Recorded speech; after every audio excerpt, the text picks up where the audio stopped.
Kuhlonishwa engusomlomo wokuqala ephalamende wentando yabantu.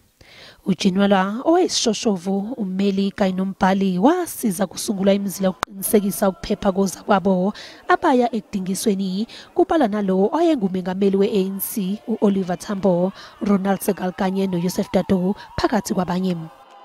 Her earlier political assignments, she was called upon to find ways for ANC leaders to clandestinely leave the country, a role that the Speaker of our National Assembly has dubbed a travel agent.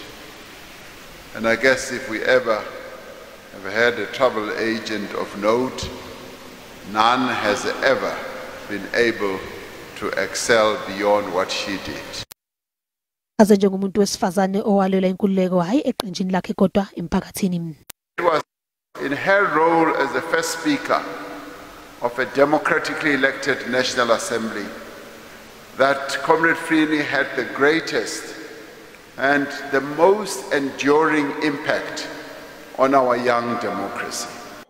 Enkonzweni yesikhumbuzo uGinwala amalungu e-ANC akhunjuzwa ukulwa nokucwasa kobuhlanga hayi emphakathini kuphela kodwa nangaphakathi kulombutho. This is one of the things we should never forget about the role played by all racial groups in the struggle for liberation of this country. I'm raising this,